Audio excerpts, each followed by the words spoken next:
Subscribe کریں ہمارے channel کو اور بیل آئیکن کو کلک کریں تاکہ ہماری ہر نئی آنے والی ویڈیو آپ تک بآسانی پہنچ سکے۔ بسم اللہ الرحمن الرحیم۔ السلام علیکم ورحمۃ اللہ وبرکاتہ۔ سورۃ النور کا خلاصہ۔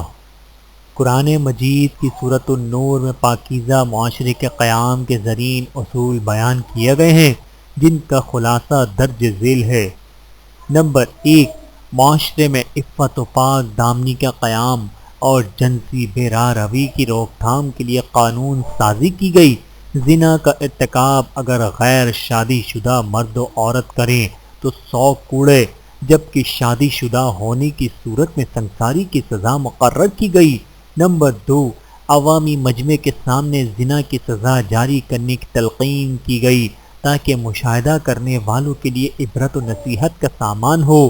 نمبر 3، زنا کو ثابت کرنے کے لیے 4 گواہوں کی شرط کی گئی اور جھوٹی تہمت لگانے پر 80 کوڑوں کی سزا حد قذف طے کی گئی اور ایسے شخص کو تا حیات مرد و شہرا قرار دیا گیا تاکہ پاک باز لوگوں پر تہمت بازی کا سلسلہ بند ہو۔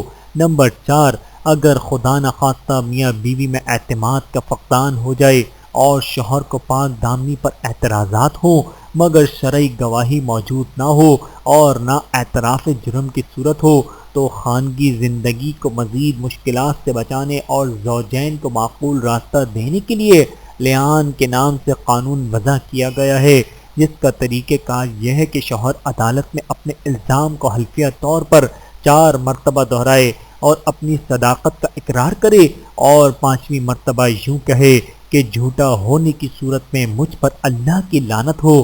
اسی طرح بیوی 4 مرتبہ حلفیہ طور پر شوہر کی تردید کرے اور اسے جھوٹا قرار دے اور 5ویں مرتبہ کہے کہ اگر شوہر سچا ہے تو مجھ پر اللہ کا غضب ہو۔ اس کارروائی کے بعد عدالت ان دونوں کے درمیان علیحدگی کا فیصلہ کر دے گی۔ نمبر 5، ایک جہادی سفر کے دوران منافقین نے حضرت عائشہ صدیقہ رضی اللہ تعالی عنہا پر تہمت لگائی۔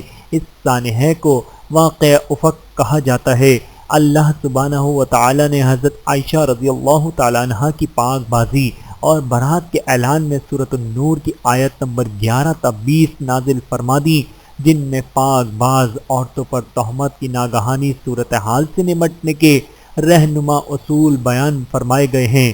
نمبر 6، مردوں کو نگاہ اور شرمگاہ کی حفاظت کا حکم دیا گیا۔ عورتوں کو بھی حکم دیا گیا کہ وہ اپنی نگاہ اور شرمگاہ کی حفاظت کریں۔ نمبر 7، عورتوں کو نامحرم مردوں کے سامنے زیب و زینت ظاہر کرنے سے منع کیا گیا اور پردے کے اہتمام کی تاکید کی گئی۔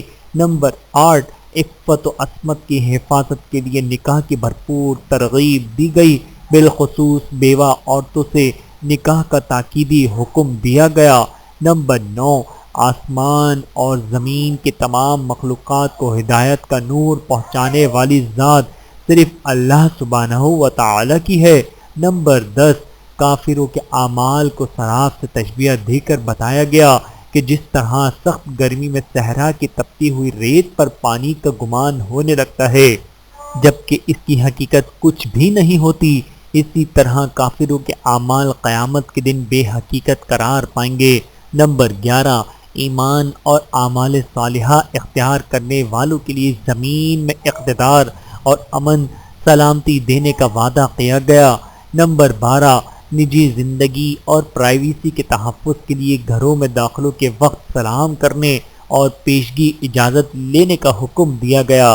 نیز 3 مخصوص اوقات میں نماز فجر سے پہلے، دوپہر کو آرام کے وقت اور عشاء کی نماز کے بعد گھر کے افراد کو بھی بغیر اجازت کمرے میں داخل ہونے سے روک دیا گیا۔ اللہ تعالی ہم سب کو سمجھنے کی اور عمل کرنے کی توفیق عطا فرمائے، آمین ثم آمین۔ ویڈیو دیکھنے کا بہت شکریہ۔ مزید ویڈیوز دیکھنے کے لیے ہمارے چینل کو سبسکرائب کریں۔ اگر ویڈیو پسند آئے تو لائک کریں۔ اچھی بات کو دوسروں تک پہنچانا صدقہ جاریہ ہے۔ جزاکم اللہ خیرا کثیرا۔ اپنا اور اپنے پیاروں کا بہت زیادہ خیال رکھیے گا اور مجھے دعاؤں میں یاد رکھیے گا۔ Take care. اللہ حافظ۔